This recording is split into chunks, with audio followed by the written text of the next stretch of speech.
Good afternoon, everybody. Welcome to this third lecture of the International Business Law course here in the Netherlands at the Vrije Universiteit in Amsterdam. For those of you who are not in the Netherlands, again, a picture of the university to get you a bit into the atmosphere while you may be looking at this module and this presentation anywhere in the world. So a warm welcome to you all. Here it's afternoon, but it might be a completely different time for you at home, or maybe you're watching at a completely different time. But as said, it is part of the International Business Law module of the VU University, and it is a course, a module, which attempts to integrate law and business.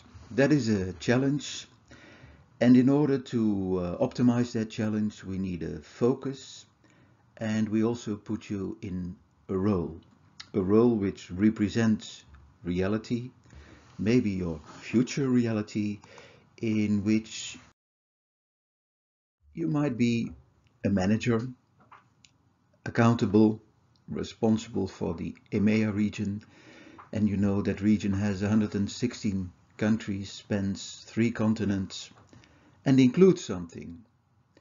And what it includes is what you see here in red, the European Union. And that is what this lecture will be about. We're going to explore the European Union, but keep in mind, this is a hugely complicated organization. And in order to keep this lecture and the material we study understandable, we have a focus. First of all, this focus is, of course, business. But within that business focus, we emphasize the role of law in strategic management. And within that strategic management perspective, we look at the internal and external regulatory environment. That's what we did in the first 2 lectures. The first lecture explored the regulatory environment and gave it a regulatory focus by introducing, among others, a structure for the internal and external regulatory environmental analysis. And the second lecture looked into an example, a country, and we analyzed that country, which in this case was the Netherlands, by applying the framework of the external regulatory environment.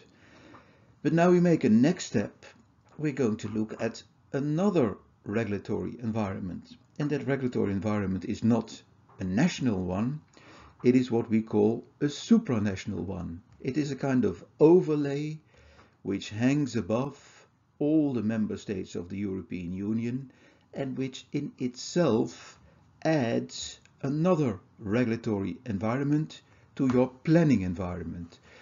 So if we assume that we approach strategic planning in a rather simple way by analyzing internal and external environments, it means that we have here an additional regulatory environment. So that is the perspective of business.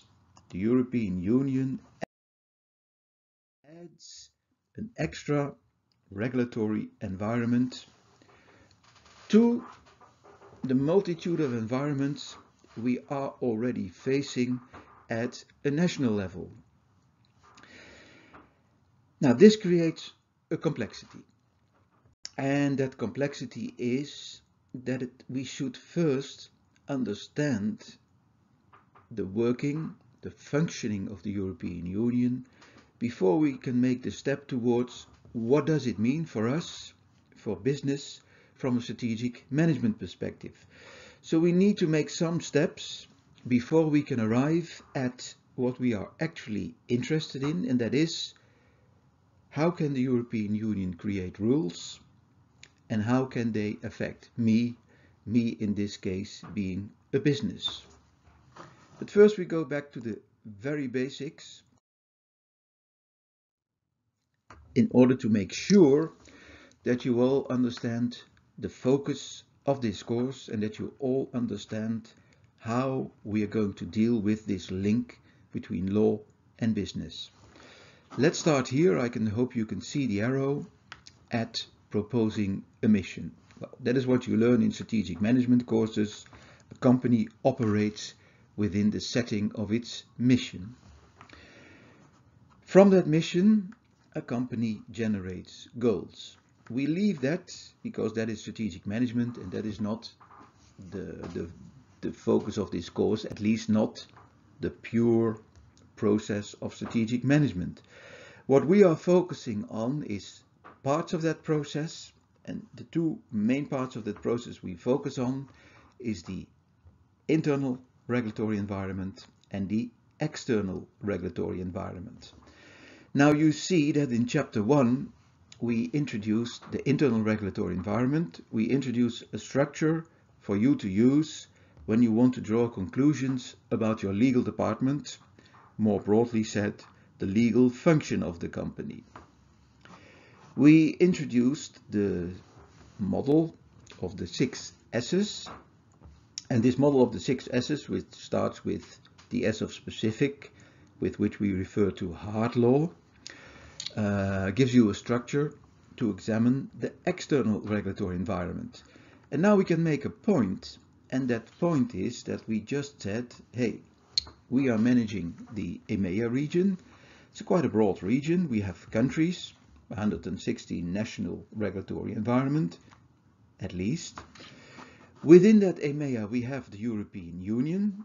That European Union is an additional regulatory environment. It can, just believe me, create rules which can affect business.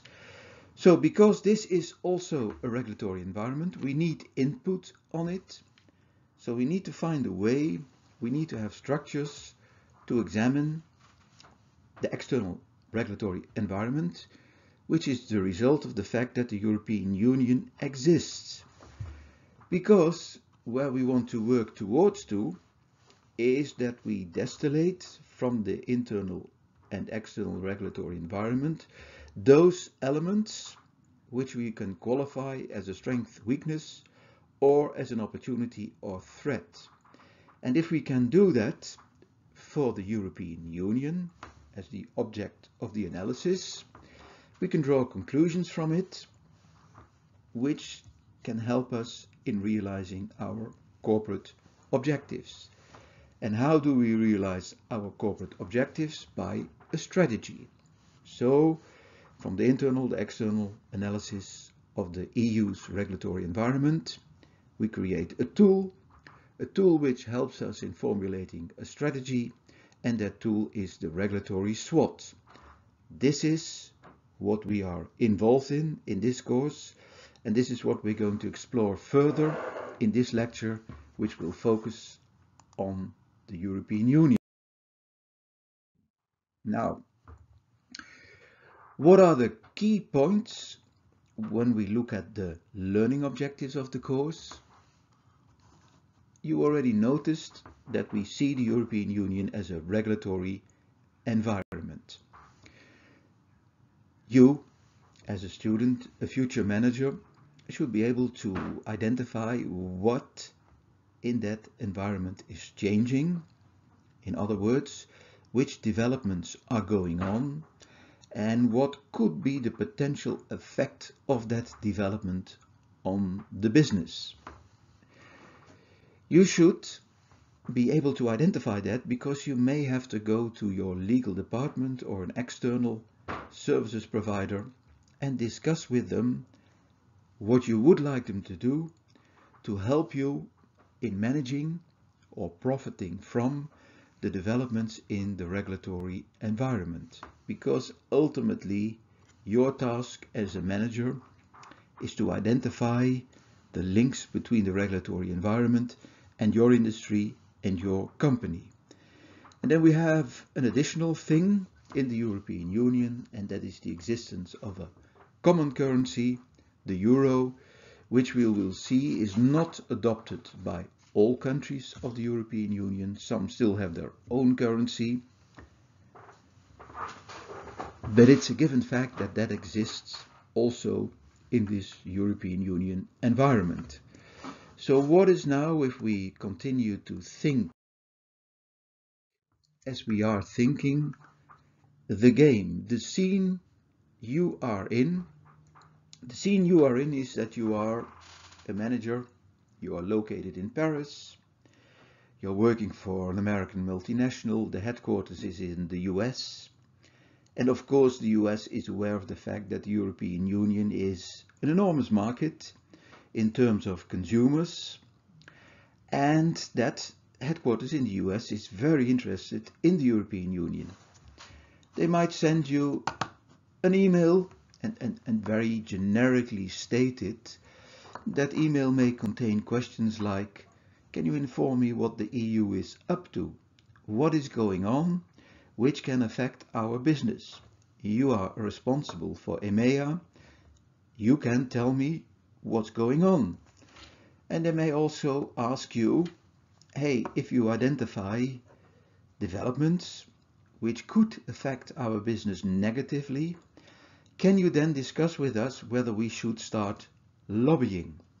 In other words, should we do something to try to change the rules which the European Union is planning to adopt, because the effects of it might be negative for our business? And then at this very moment, we are living in exciting times. There's another development going on. The UK has left the European Union. We call that the Brexit. How that will end at this moment we don't know, because the UK is still negotiating with the UK on some kind of agreement. But we have to prepare ourselves for it, and that is of course a problem, we don't know exactly what the result of the exit will be. So that is a typical business problem. You want to plan, but you don't know everything. And in business literature, that is, and you may have heard of it, often referred to as bounded rationality. You have to take decisions as rationally as possible, but you are simply facing the fact that you do not have all the information you need to base your decision on. So we're going to explore the European Union, and we'll try to come to an endpoint at which you can say, aha, indeed, the learning objectives which we have are completed in this chapter 3 and in this lecture which adds to chapter 3, so that you will be able to explain to your headquarters in the US what the EU means as a regulatory environment. And there is also a little element in it, and that element is an element of ethnocentrism. Suppose you are from the UK and suppose you are from the Netherlands. Then you are, when you are Dutch, inclined to think that Brexit is not good, is not a good idea of the UK. That is ethnocentrism, because from our point of view we think Brexit is not a good idea. But if you are a UK national, you might well think that Brexit is a fantastic idea. Because you might simply think, why would you allow an organization like the European Union to decide how you should run your country? That is typically completely different viewpoints on the same thing.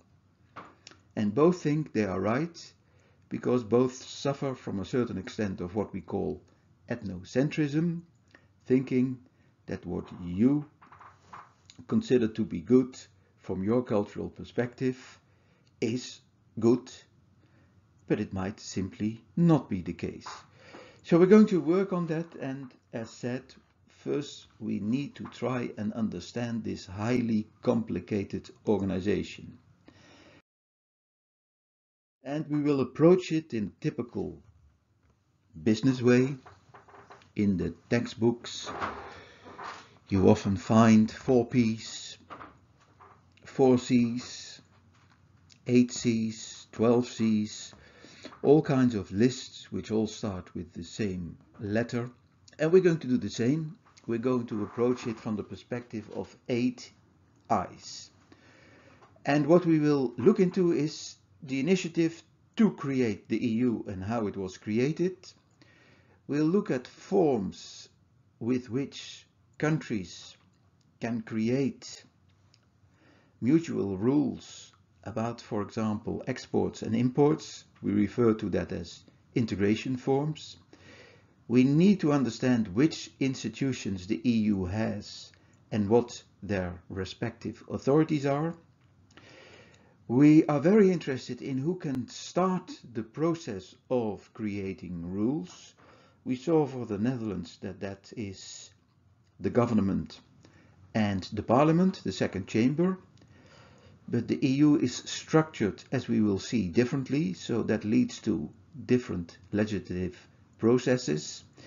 In that process there are interactions, and we are very interested in which institutions interact in this process, because we are very interested in lobbying. So we need to understand how the process runs in order to try and influence it. We would like to know, we should know, which kind of instruments. Does it lead to acts, or does it lead to different kind of instruments with which the EU regulates?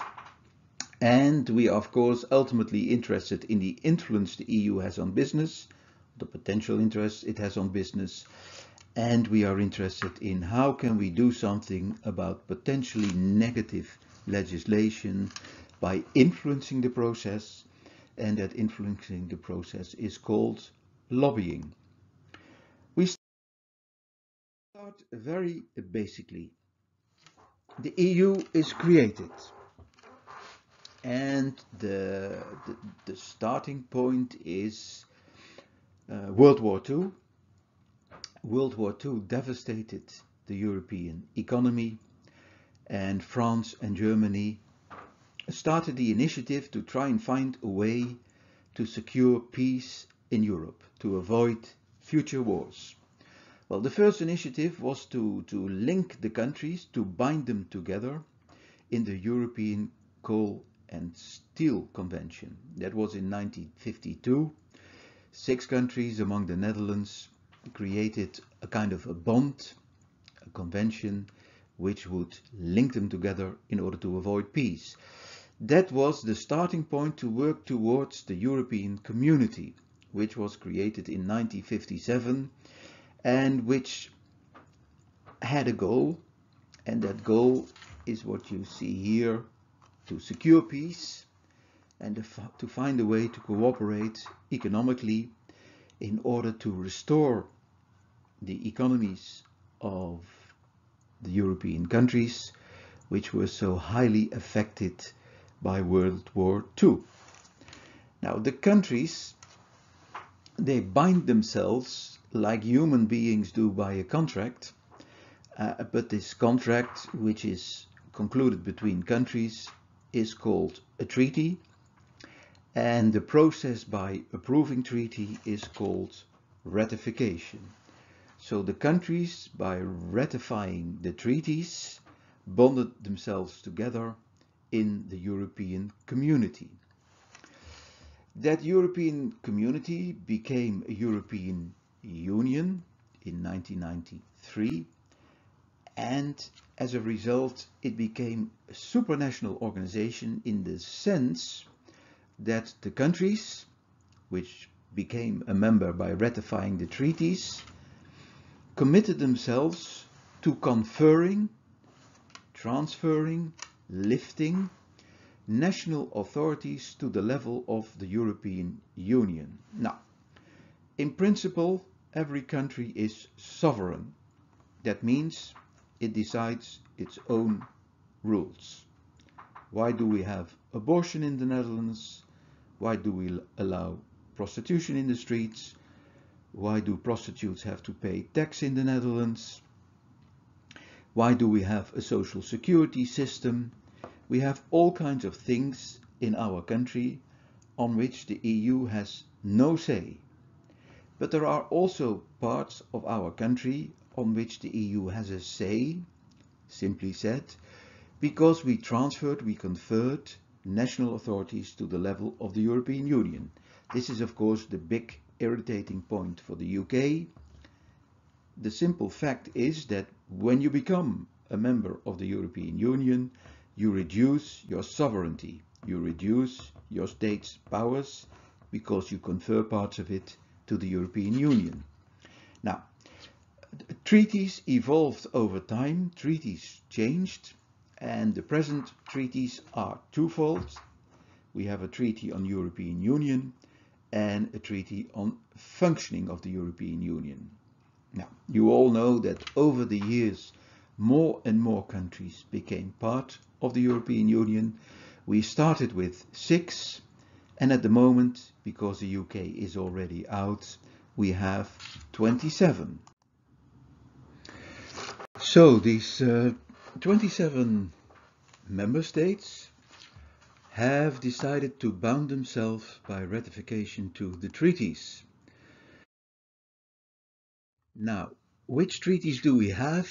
In principle, we have 4 treaties, but we will focus only on the first 2, Treaty on European Union and Treaty on the Functioning of the European Union.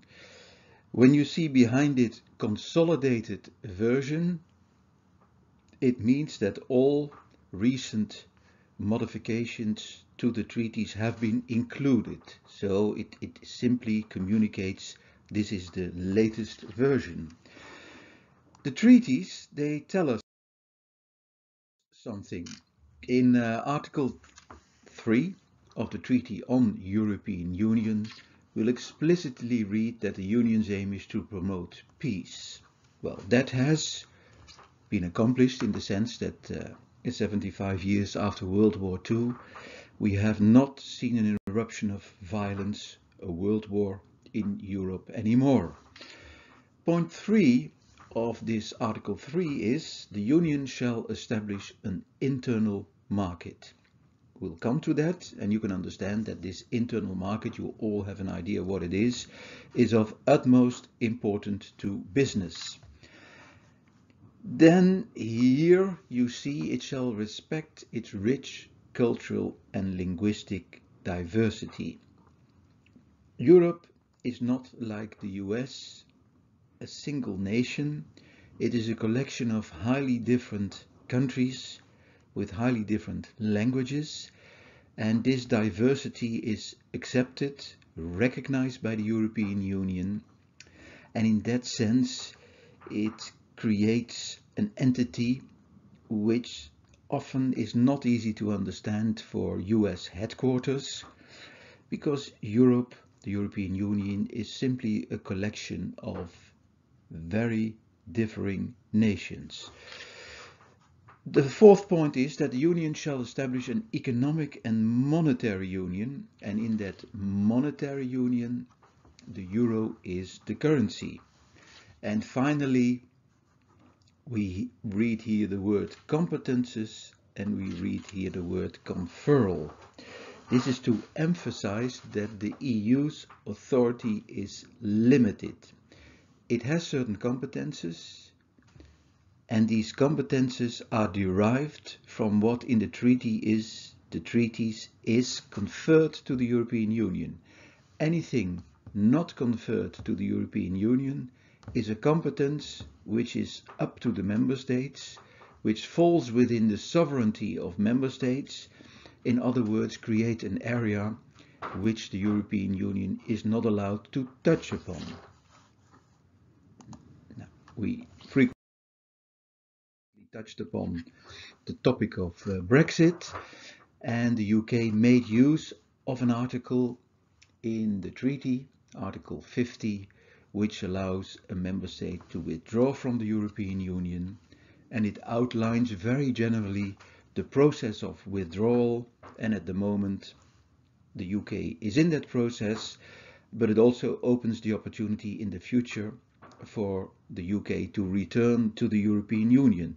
Whether that happens, we will see.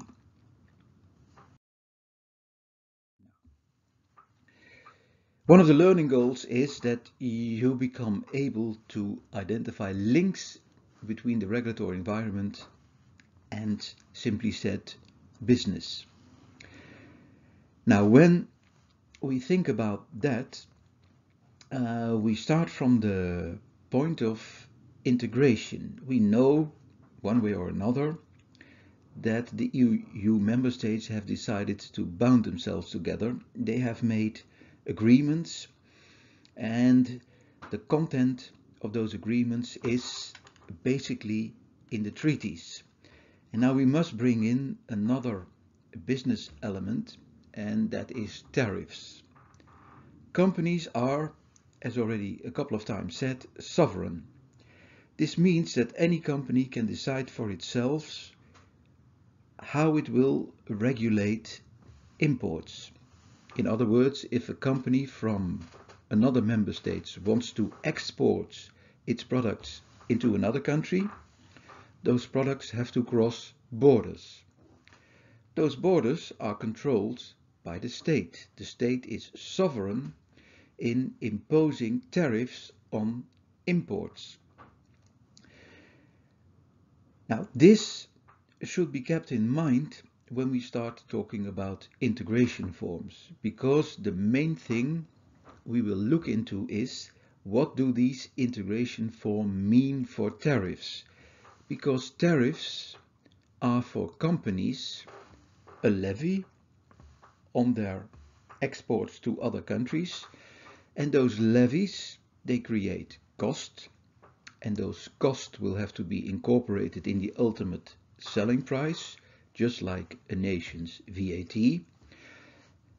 And when the price is affected, it may affect the competitiveness of a company. So our focus on tariffs in combination with integration is typically done from the business perspective, because ultimately tariffs affect competitiveness of a company's products in other markets. First,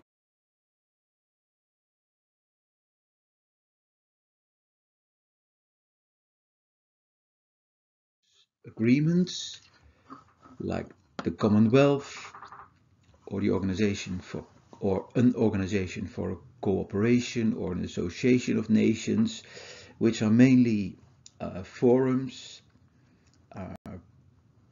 organizations where countries can come together and try to come to terms on certain issues.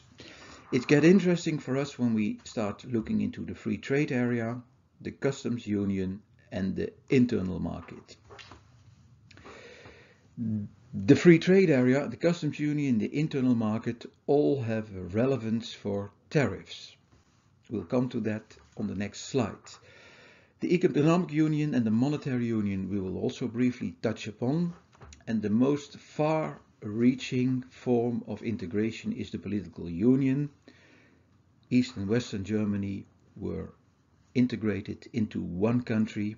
They were politically completely integrated, so the present Germany is the result of a political union of two independent states.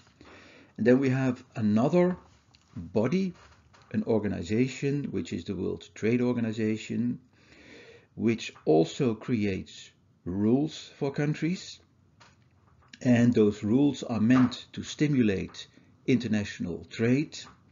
So in that sense, we have also included the World Trade Organization into this list of levels of cooperation and integration. First, the following. Here we see the present President of the United States, Donald Trump, and the Chinese leader, the Chinese president at this moment, Xi Jinping. They are not the best of friends. And what is the reason of the conflict? The reason of the conflict is that both have tariffs. And if you look at the US on top of the list, you see that the average is 3.5%, the average tariffs, and the average tariff in China is around 10%, which simply means that under the WTO rules, Chinese products can enter the US and are subject to a 3.5% tariff, but if US products products of American companies want to be exported into China, they are confronted with a 10% tariff. Trump doesn't like that, and Trump is trying to force China into negotiations to create a better situation for American products. Whether he will be the president next week, we don't know. This week the elections in the US are going on, so we'll see what the end result will be, Joe Biden or Trump for another 4 years. So as said, we are focusing on integration forums from the perspective of tariffs. Here we have 3 countries, A, B and C, which have created a free trade area. What does it mean? They're trying to negotiate among them lower tariffs and less obstacles for exports from one country into the other country. But on the outside, for other countries, they define their own tariffs. So if a company from country D wants to export into country C or B, that company may face different tariffs because countries C, B and A decide their own tariffs. That is not the case if a company from country C wants to import into country A or country B, because they have among them negotiated better tariffs for products coming from any of the countries which want to be exported in any of the other countries in the free trade area. Things become different when we look at the customs union and you see the logo of the European Union, because the European Union has a common custom tariffs, or also called a common external tariff. What is the case?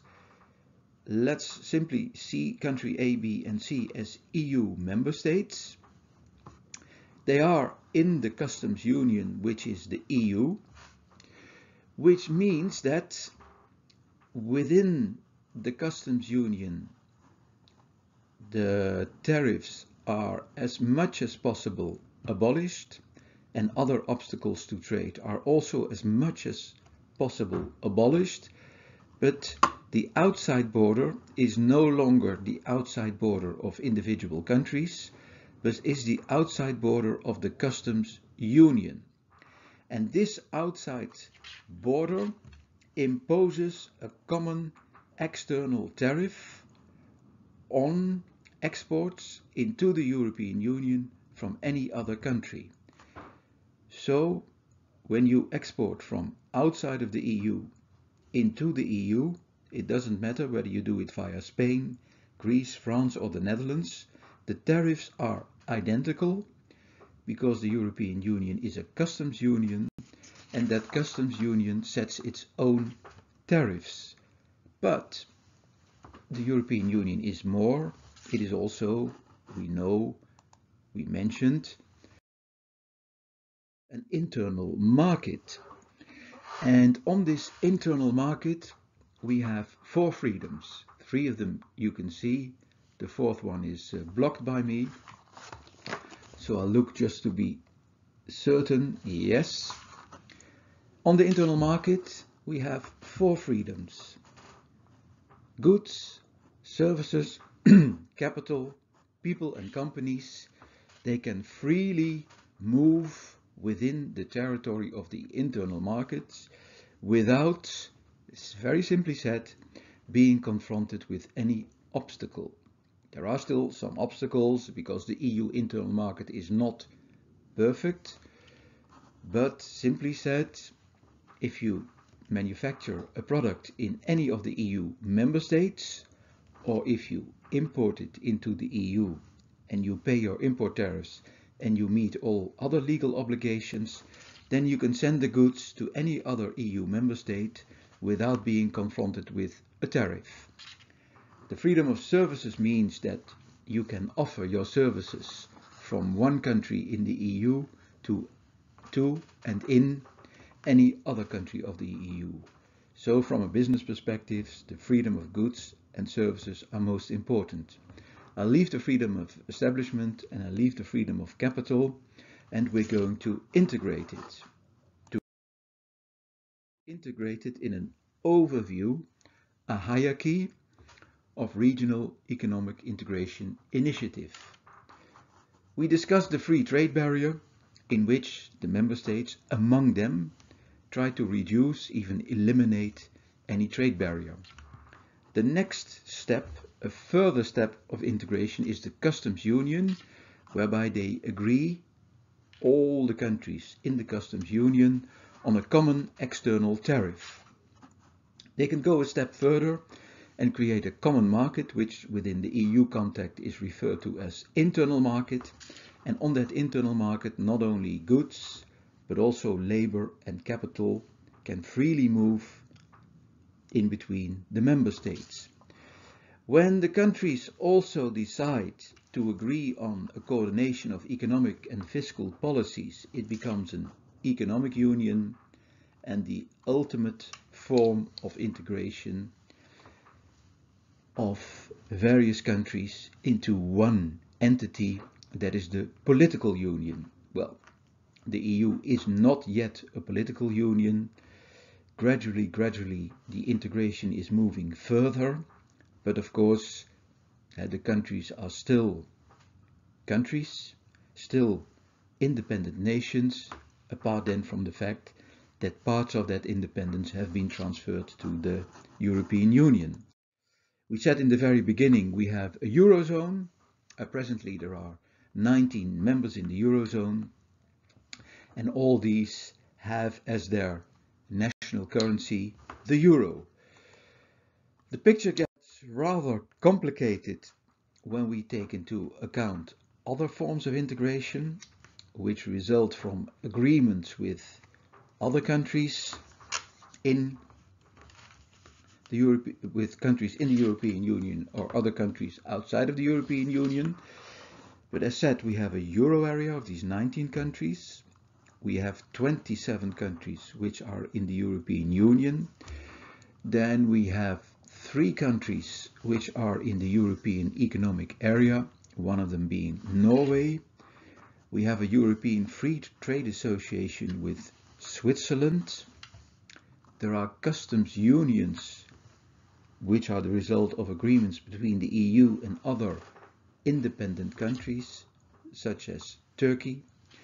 We have free trade agreements as EU with, for example, Canada, Israel, South Africa, and fairly recently also Japan. The UK is a question mark. That is what the EU is negotiating on at the moment. Because if the UK does not conclude any free trade agreement or any other agreement with the European Union, then we get what is called a hard Brexit, and then the situation is that the EU as such and the UK are a member of the WTO, and then the UK and the EU will start trading under the conditions of the WTO organization. Now,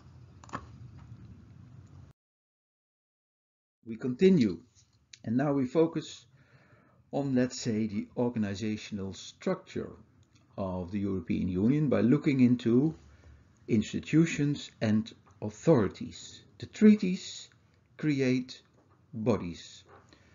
Those bodies are comparable to what you see in a country, a parliament, a legislator. And these institutions have powers, they have authorities.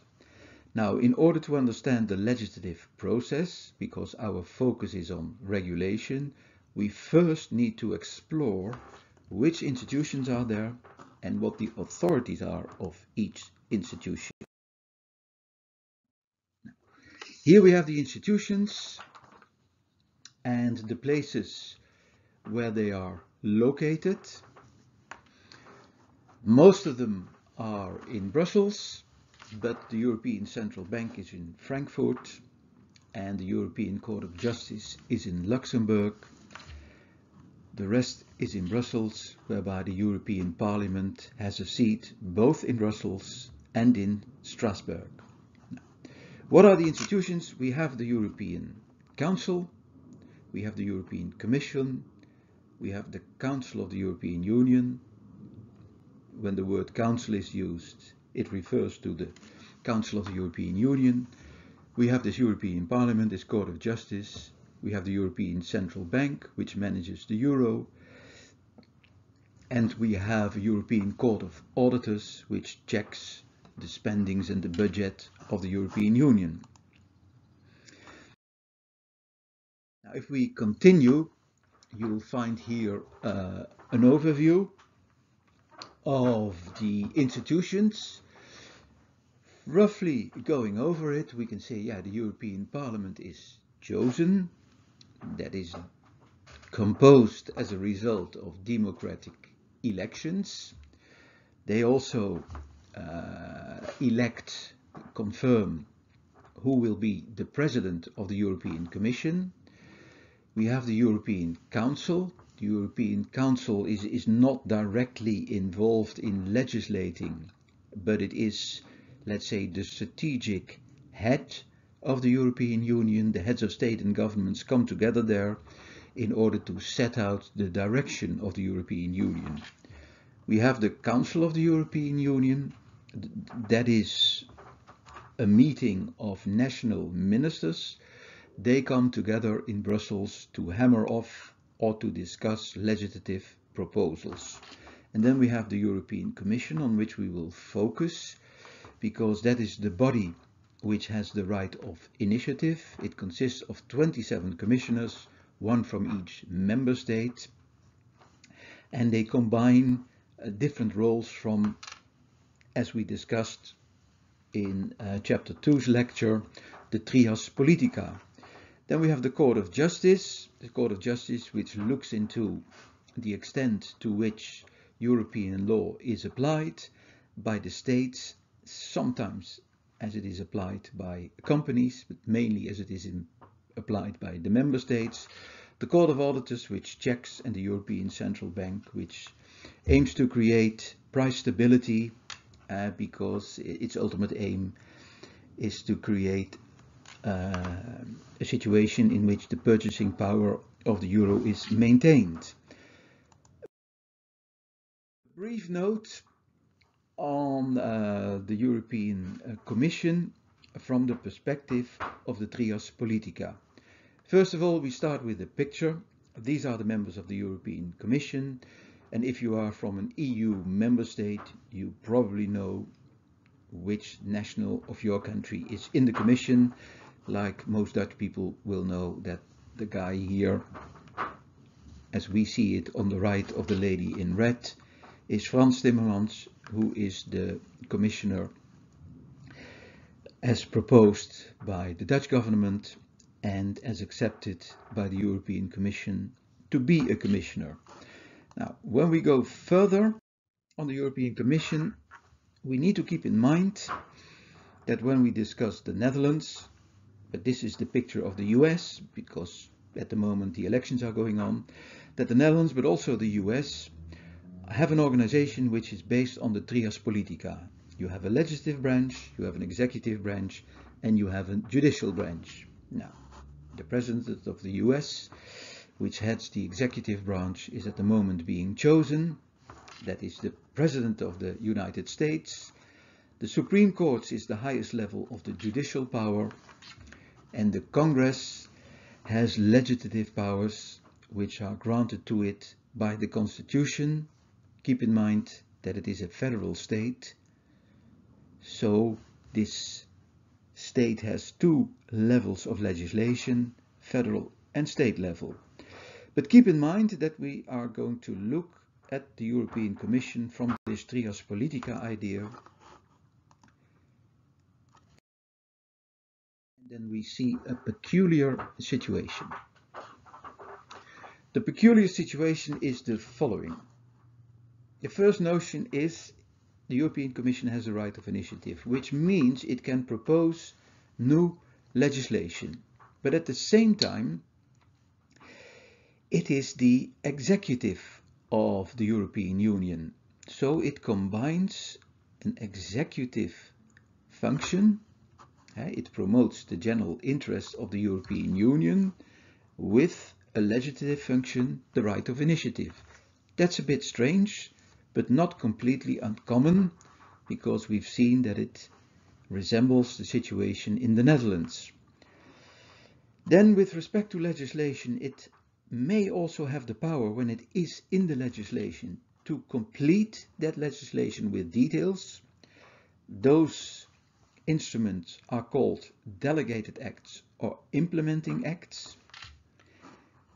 Then, as an executive, it may also negotiate agreements, and it represents the European Union externally, and that is, from our business perspective, relevant, because the European Commission negotiates trade agreements, and the European Commission, on behalf of all EU member states, is a member of the World Trade Organization. And then the last thing, and that is peculiar, of course, the Commission also enforces competition law. Now, competition law, as we will see in Chapter 9, deals with cartels, companies abusing their strong market position. It's involved in controlling mergers, that companies do not get too big so that they can dominate markets. And competition law deals with state aid, because state aid can distort competition. But the main thing for the moment is that the European Commission also enforces competition law, so it also has judicial power. So it is an executive, which also has legislative power, and it also has judicial power. So, keep in mind, the EU is not a country, so the Trias Politica is not perfectly implemented, but still there is some kind of checks and balances system in the European Union, whereby authorities given to one institution are controlled by another institution. So there is some kind of control on the use of authorities. But we go a bit more into detail on the European Union's Commission. This is Ursula von der Leyen, a former defense minister of Germany, and she was selected and later appointed by the European Parliament as the President of the European Commission. Now, she wrote an agenda, let's say a basic document, which outlines what she considers to be important to be accomplished over the next years. The Commission will run from 2009 till 2015. Sorry, from 2019 to 2204. I was mixing up the 5 years in my head. Now, this is basically, let's say, the mission of the European Union, and there's one element in it that is important from a business perspective. The European Union is placing a lot of emphasis on transforming the European Union into a territory which is well equipped for the digital future of business.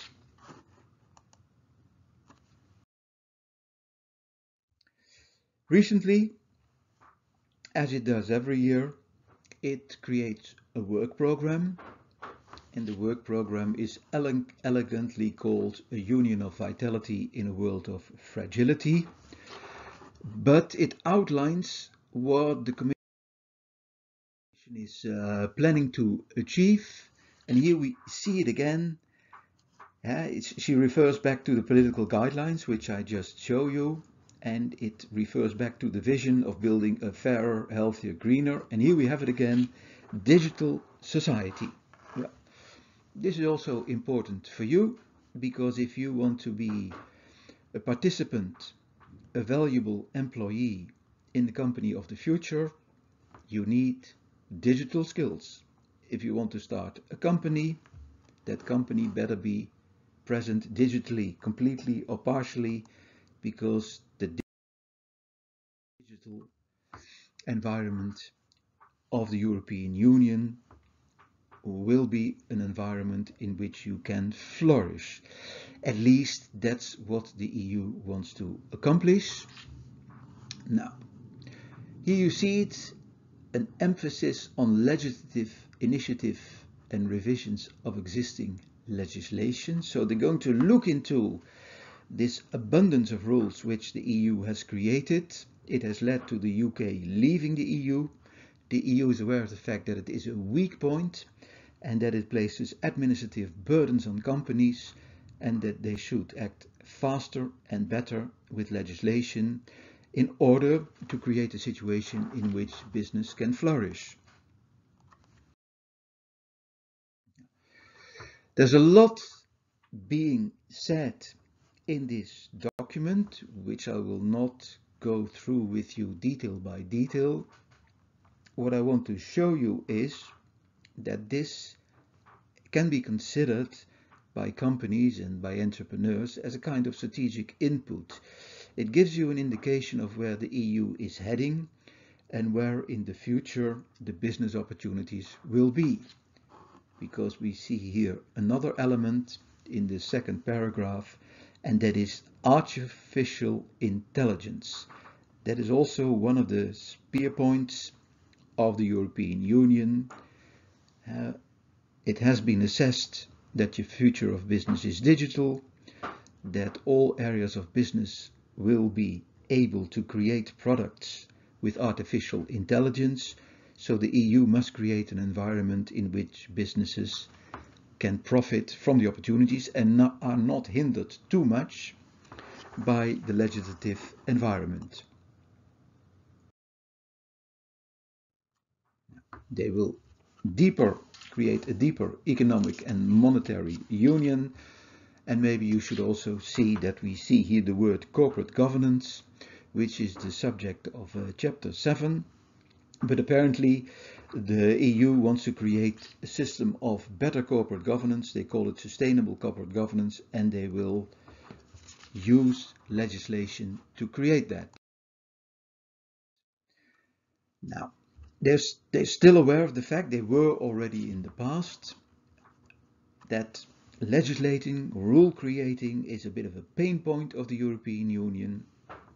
It was too much, it was too complicated, it was not always helping business, but often hindering business. They try to work on improving the regulatory environment. Simply said, the EU tries to create a better, clearer regulatory environment with, at least that's the aim, less rules for business.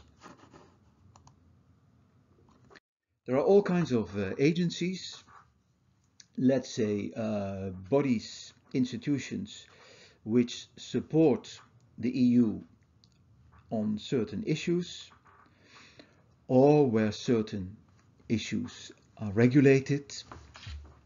There's only two things I want to make you aware of. The first thing is the red arrow here, which pinpoints to Alicante, because in Alicante in Spain you have the European EU, the European Union Intellectual Property Office, and that is extremely important for us in the context of intellectual property, which is the subject of chapter 5. Then I want to pinpoint one thing, another thing to you, that is the relocations following Brexit. London had a European Medicines Agency and a European Banking Agency established there, and the Dutch, we were very happy that we got the European Medicines Agency transferred from London to Amsterdam. They are presently building that close to the VU University. That will stimulate the Dutch economy, because that will mean traffic, hotel bookings, an attraction for pharmaceutical companies to establish headquarters in Amsterdam, so a boost for the Dutch economy and a boost for the housing prices in Amsterdam. Now, the European Banking Agency has gone to Paris, so you see the EU is losing agencies of the European Union because of the Brexit. Now, if we go to the process, you already know that the right of initiative rests with the European Commission. So the European Commission has the right of initiative, and that is the right to propose legislation.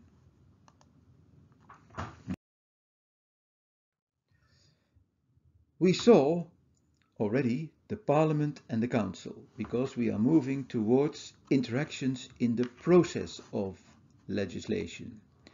Now, in this process of legislation, I'll put the camera off for a moment, that is possible. We see three parties, three bodies, three institutions. The three institutions are referred to as the institutional triangle. So, very simply said, what is the legislative process? The legislative process is that the European Commission develops a proposal, it sends it to the European Parliament and the Council of the European Union, and the Parliament and the Council of the European Union should try to agree on the text. That may involve amendments, because the Parliament may not agree and may want to have different elements included in the text or removed. But the basic situation is the two of them need to agree, and when the two of them agree, the Council of the European Union can adopt legislation. So ultimately the national ministers, they come together in a certain configuration, they come together in Brussels under the umbrella of the Council of the European Union, and they can adopt legislation, and then we have new rules in the European Union. Those rules are in different instruments, but that will come later. The whole process is described in Article 294 of the Treaty on the Functioning of the European Union. You see it depicted here. I will not run through the whole process with you because you can see it, but it basically describes the interaction process between the three parties involved, the institutional triangle. Now, to make a little check on the camera, if they still can't agree, then we get something which is called a trilogue. And a trilogue, we didn't see it in this article, is an informal manner.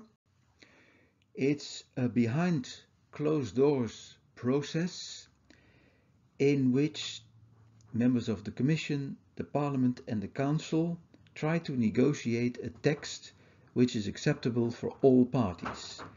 The problem for business is that it happens behind closed doors. Businesses like to anticipate, actually must anticipate on new rules, so they like to know in as early stage as possible what new rules the EU will produce. But many a file, many a legislative proposal is created in this trilogue process, so behind closed doors. So companies are simply waiting, looking into a black box, and simply waiting what will come out, and when it comes out, their time starts running to adapt their business to the new rules. Don't think the trilogue procedure is an exotic method to come up with new legislation. No, over the years it became apparently increasingly complicated for Parliament and Council to agree. So gradually the trilogue has become the most used method to arrive at new legislation by negotiating behind doors between the three parties just mentioned. Now, I already mentioned the word instrument, but we have to understand what kind of instruments the EU can legislate with. In other words, what kind of packaging can the rules have? And for that, we go back again to the treaty. And the treaty, here we see the treaties mentioned. The treaties, they talk about competence. And here we see two types of competence for the European Union. An exclusive competence in Article 2 and a shared competence in the second paragraph of Article 2. When the EU has an exclusive competence, and it has it in, for example, the customs union and competition rules, it means the EU can, as the word says, exclusively regulate. They can simply say, do what they want. The member states are not involved directly, indirectly, of course, by the Council of the European Union, but the EU is free to set the rules. When there is a shared competence, the EU can regulate, and if the EU regulates, the countries must refrain from it, and the countries, the member states, can only regulate if the EU decides not to do so. So we have these two types of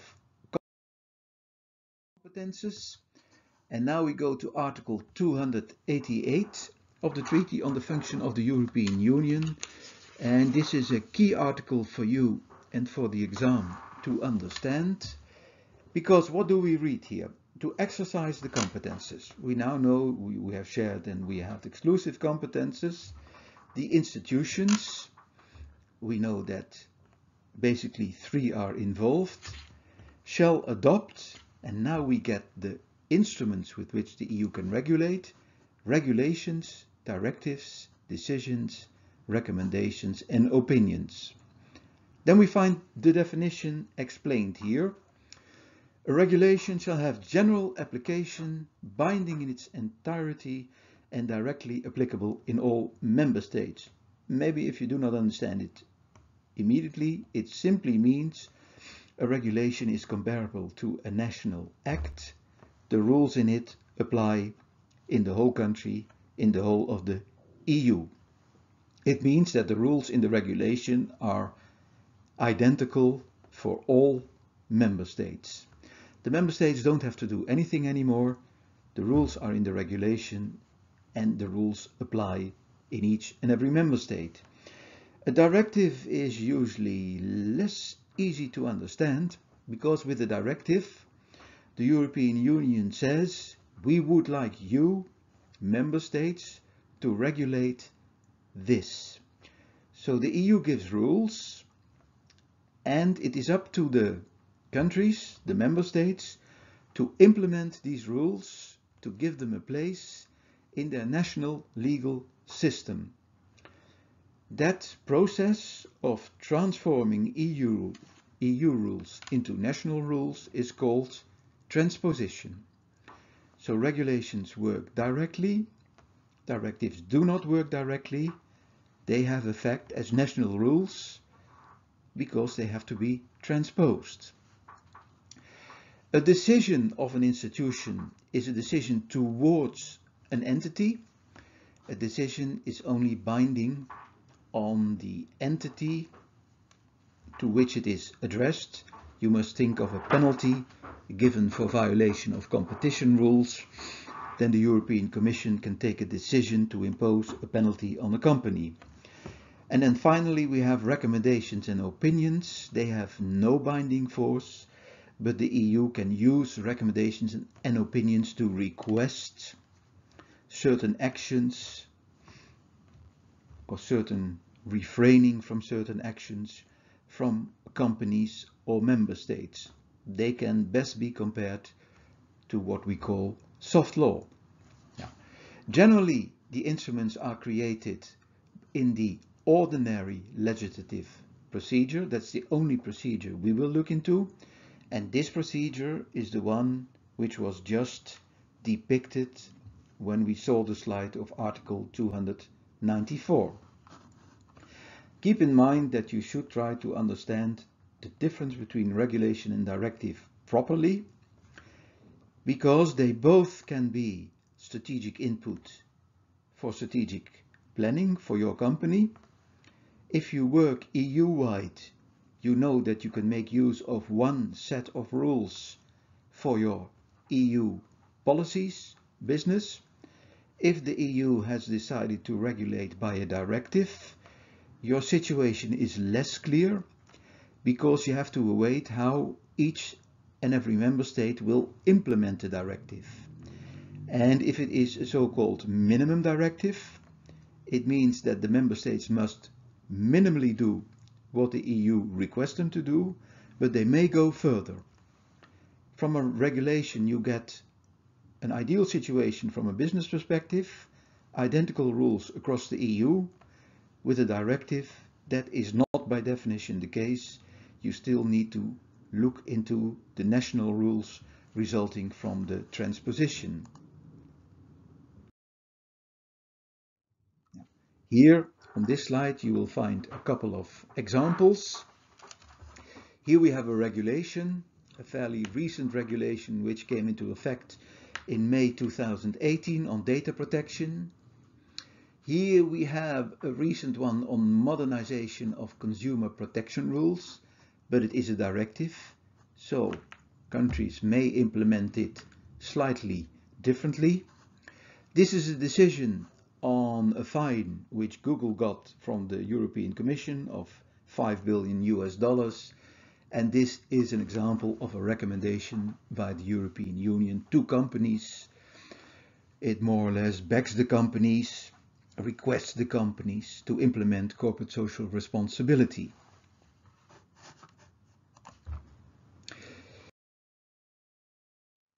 The EU is present on the internet. Basically everything is digitally available, and that is also the case for legislation. EU Lex is the best starting point for finding rules, the different instruments, and of all these rules you can access per area summaries of EU legislation. That in itself is fantastic from a business perspective, because it means that you don't have to search extensively for specific information. You can more or less focus your search on a certain area and retrieve from these type of sites of the European Union what you are looking for. Now, what is now the influence on business? A bit of a step further than what we just discussed. Regulations, nice if you're operating in the EU, same rules everywhere. Directives, the question becomes for you, how is it implemented nationally? It's not immediately clear when the directive is adopted what the result will be in each and every member state. An additional problem is the fact that some member states are fast in implementing and other member states are slow. So you may have the situation that the directive is already transposed in one member state, but not yet in another member state.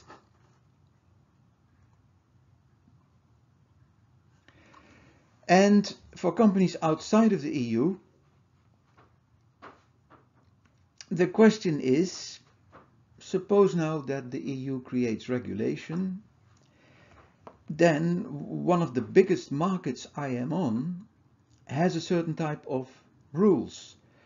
Should I then choose to use these rules worldwide because they set some kind of standard? And we know that companies are interested in standardization because standardization may result in cost savings.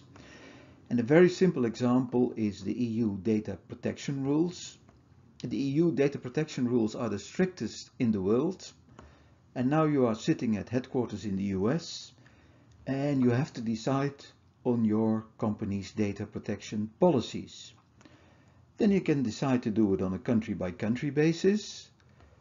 But if you are considering a standardization, having one set of policies for each and every country in which you operate, then, like many a company does, you can decide to take the EU rules and use these as the standard for developing your global data protection policies.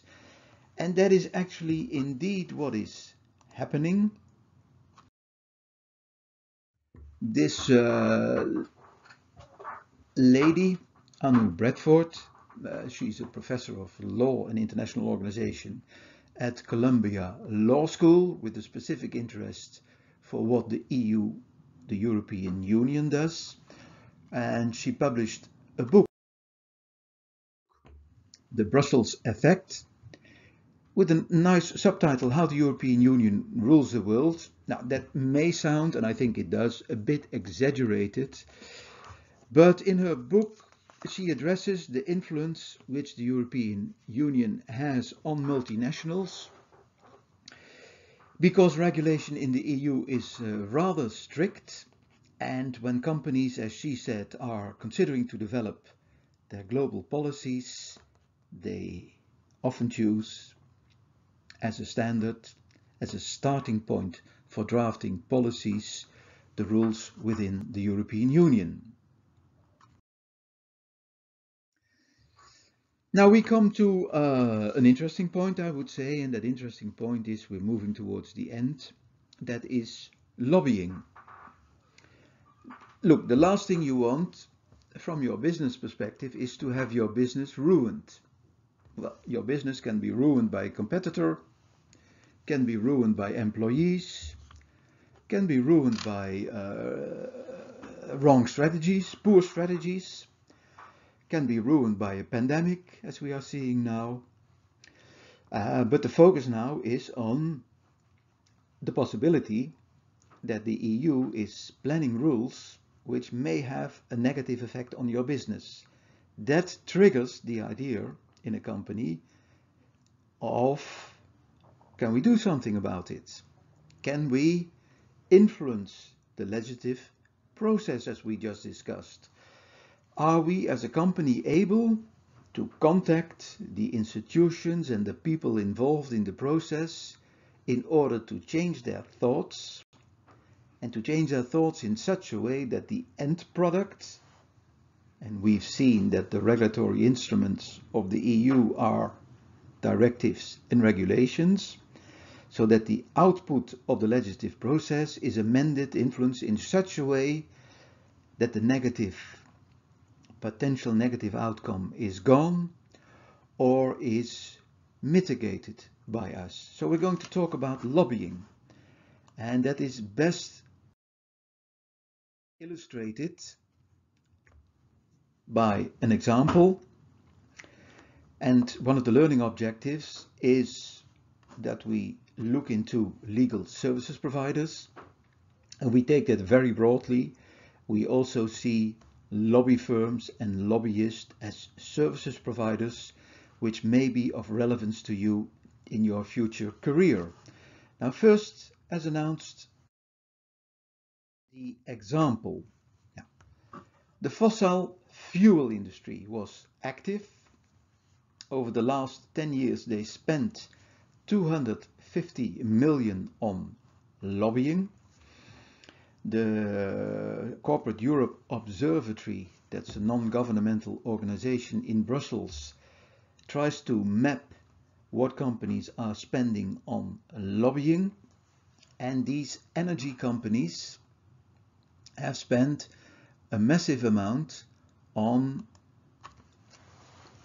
trying to influence the climate goals of the European Union.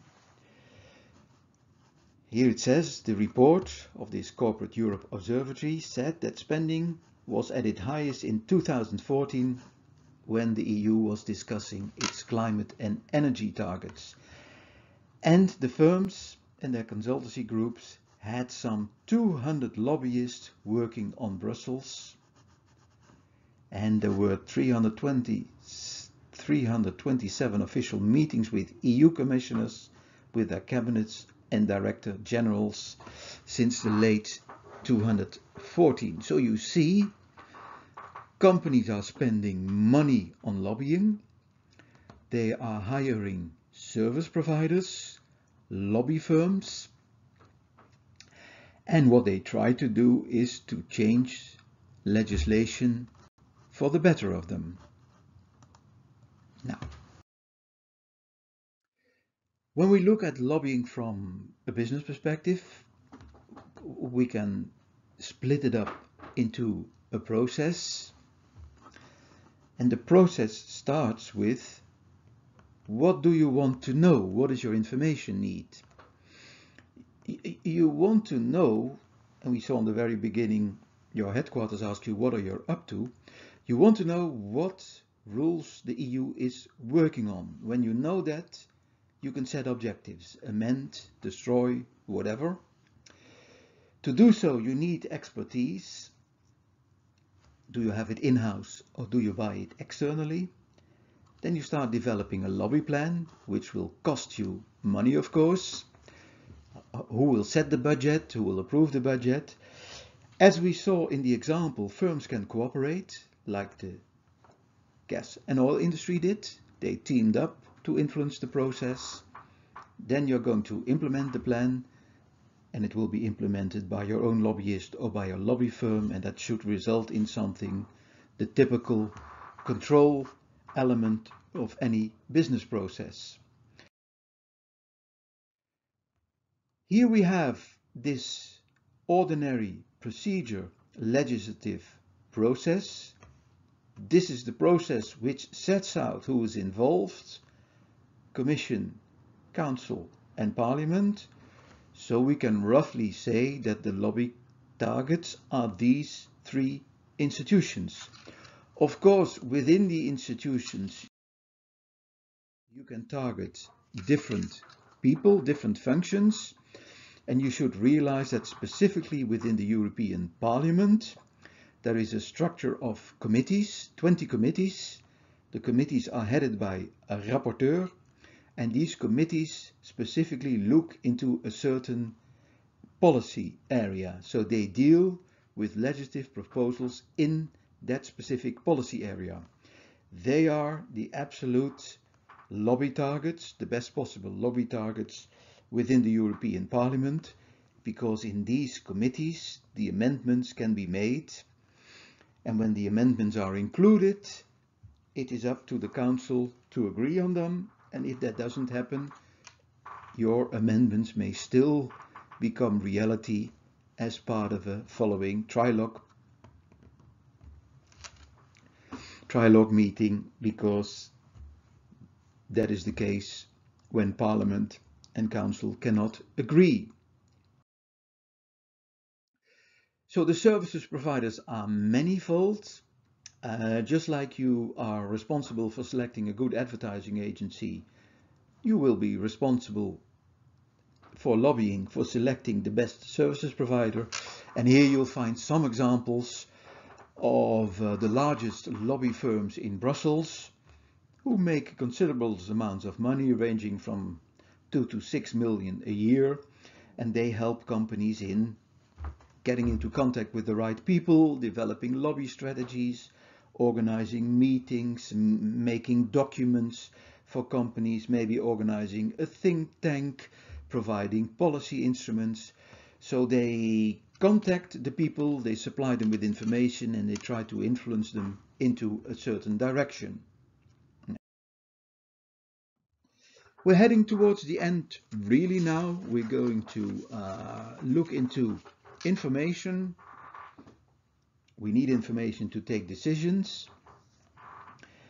We're going to integrate what we just discussed, and I'll give you some more detailed questions which came to you from your headquarters in the US. For the information, the European Union can be considered from the perspective of the 6 S's, which constitute the elements of the external regulatory environment. When we investigate the hard law, we look at the treaties, but the treaties will not often change. But trade agreements are important, recently with Japan. Of course, regulations and directives are important. In some cases, we may have to look into what a country does with a directive. And you should realize that the European Commission is supported by all kinds of expert groups, and these expert groups may also create information and may also be used as lobby targets. The EU may create soft law recommendations. The EU also regulates by soft law, which for companies provides input for its self-regulation. So the simple system, the EU makes a recommendation, you are a serious international company, you start considering to transform that in soft law, which means incorporating it in your self-regulation. At the level of supervision, we are specifically interested in competition law. With respect to solutions, we are specifically interested in what the European Court of Justice decides, how they decide on cases, but we're also interested in prejudicial rulings. If a court in a member state wants to apply an EU rule, but is not clear how it should do so, it can refer the question to the European Court of Justice. The European Court of Justice will tell the national court how to apply the rule, and the national court will follow that advice from the European Court of Justice. Now, the beauty about the European Union is that there are all kinds of websites about the EU as a whole. That is the one you see here, the official website of the European Union. But also this EUR Lex site, where you can directly access information on lawmaking procedures and where you can find summaries of EU legislation. And then we come to the actual integration. You are involved in strategic management, we assume in this scene from you being in Paris as an EMEA manager. You know now that the EU can come up with new rules, you know the process, you know the instruments, and you have your own company which has various functional areas, and we simply take 4 here: finance, marketing, logistics and HRM. Now, the agreement with Japan, the free trade agreement with Japan, may have an influence on your company functions, maybe marketing, increase the budget for exports to Japan, because this free trade agreement reduces barriers, reduces import costs, so your products may become more competitive. Regulations, take the General Data Protection Regulation, which is about data protection, influences marketing practices, customer databases, directives on what we just saw, new rules to protect consumers, will also affect marketing. And so you can go on through legislation, decisions, case law and soft law, and they all may have a potential effect on your company functions, and that is basically what strategic management is about. Identify what's going on. In this case, our focus was on the European Union's regulatory environment. Once you have mapped it, because you know where the rules can come from, you start thinking about what could the effect be on my business, and then you have a basis for decision making. Now go back to your position. Go back to your position first as a student and ask yourself the question: am I able to see the relationship between the European Union and the company or an industry? Am I able to see what type of legal services providers may have to be used in this process? And am I able to communicate into my company what is happening in the European Union with respect to regulation?